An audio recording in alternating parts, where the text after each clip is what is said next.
আসসালামু আলাইকুম। সরকারি প্রাথমিক বৃত্তি পরীক্ষা ২০২৫ তোমাদের আ ৫ম শ্রেণী যারা বৃত্তি পরীক্ষা দিবে, তো তোমাদের বিষয় বাংলা। বাংলা বিষয় তোমাদের ১০০ মার্কের একটি স্ট্যান্ডার্ড প্রশ্ন দেখাচ্ছে ১০০%। তো খুবই গুরুত্বপূর্ণ।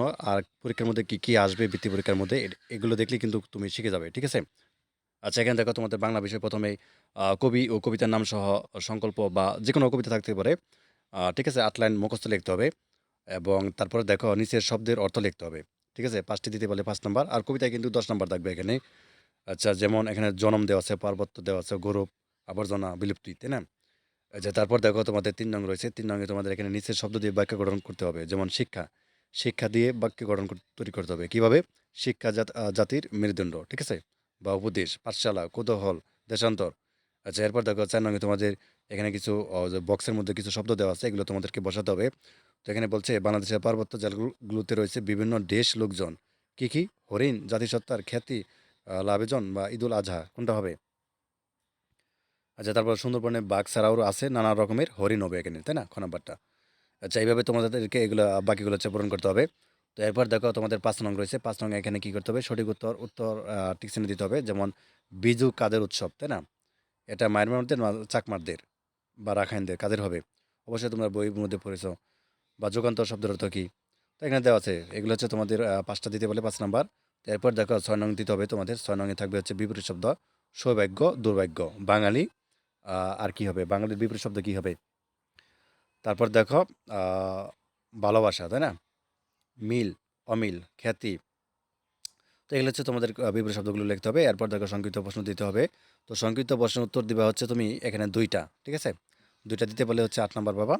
যেমন বাংলাদেশের ২ টি ধর্মীয় উৎসবের নাম লেখো বা বনের সবাই বয়ে তট আ তট আ তট আ দুঃখিত সরি তটস্থ তো শঙ্কিত হওয়ার কারণ নেই বুঝে লেখো। আর সংকল্প কবিতায় কবি বিশ্বজগৎ কিভাবে দেখতে চান এবং টেপা পুতুল কি বর্ণনা করো? আচ্ছা, তারপর দেখো ৮ নম্বর রয়েছে এখানে বিশিষ্ট প্রশ্নের উত্তর দাও, মানে একটু বড় প্রশ্ন রয়েছে। তো এখানে হচ্ছে আমাদের উত্তর করতে হবে ৩ টা। ৩ টা উত্তর করতে পারলে হচ্ছে তুমি পুরা নাম্বার পাবে। আচ্ছা, তারপর দেখো এখানে আরেকটি বলছে সেটা হচ্ছে ফুটবল খেলোয়াড় কবিতার মূল ভাবটা লিখতে বলা হয়েছে ৫ নাম্বারের জন্য। তো ৫ম শ্রেণীর প্রিয় শিক্ষার্থীরা, তো তোমরা যারা আ সাজেশন নিতে চাও, ঠিক আছে? মানে পরীক্ষায় একদম আ কমন উপযোগী ৮০ মার্কের বা ৮০ থেকে ৯০ আ যেন পাও এরকম আরকি স্ট্যান্ডার্ড টাইপের তোমরা যারা সাজেশন নিতে চাও, একদম শর্টকাট তো যারা নিতে চাও যে নাম্বারটি স্ক্রিন দেখতে পাচ্ছ, এই নাম্বারটির মধ্যে WhatsApp বা ইমো আছে। এখানে আমার সাথে যোগাযোগ করলেই হবে। WhatsApp এ নক দিলেই হবে এবং এটার প্রাইস বা মূল্য হচ্ছে মাত্র ৳১০০। ঠিক আছে? তো তুমি যদি এটা পড়ো এবং এভাবে যদি পরীক্ষা দাও, ইনশাআল্লাহ সবাই বৃত্তি পাবা। আ তো যারা হচ্ছে আ বিশেষ করে হচ্ছে একদম প্রিপারেশন তেমন একটা ভালো নয়, তারা হচ্ছে সহজে নিতে পারো। ঠিক আছে? তো ৫ম শ্রেণী যারা রয়েছে অবশ্যই যে নাম্বারটি দেখতে পাচ্ছ, এই নাম্বারটির মধ্যে সংগ্রহ করে তুমি হচ্ছে যোগাযোগ করলেই হবে আমার সাথে। আচ্ছা, এরপর দেখো তোমাদের এখানে ১০ নং রয়েছে। নিচের বাক্যগুলো দাগ দেওয়া শব্দের পথ নির্ণয় করে উত্তরপত্রে লেখো। যেমন এখানে দেওয়া আছে, "সে প্রতিদিন স্কুলে যায়।" তাই না? "মা রান্না করেছেন সুস্বাদু খাবার।" তো যেগুলো দেওয়াই আছে। তারপর দেখো তোমাদের ১১ নং রয়েছে। এখানে বলছে যে নিচের অনুচ্ছেদটি পড়ো। পড়ে কে, কি, কোথায়, কিভাবে, কেন, কখন শব্দগুলোর নিচে একবার ব্যবহার করে ৫ টি প্রশ্নবোধক বাক্য তৈরি করতে বলা হয়েছে। তাই না? যেমন বীরশ্রেষ্ঠ নূর মোহাম্মদ শেখ বাবা-মায়ের একমাত্র সন্তান ছিলেন। তাই না? তো এখানে একটা প্রশ্নবোধক একটা বানাবা, বাক্য বানাবা। এটা এই শব্দটা দিয়ে বা বাক্যটা দিয়ে। আচ্ছা, এরপর দেখো নিচে কিছু যুক্তবর্ণ শব্দ আছে। এগুলো দিয়ে তোমাদেরকে শব্দ তৈরি করতে বলা হয়েছে। আর ১৩ নং এ বলছে বাক্যকে এক কথায় প্রকাশ করতে, ভালো বাক্য। তাই না?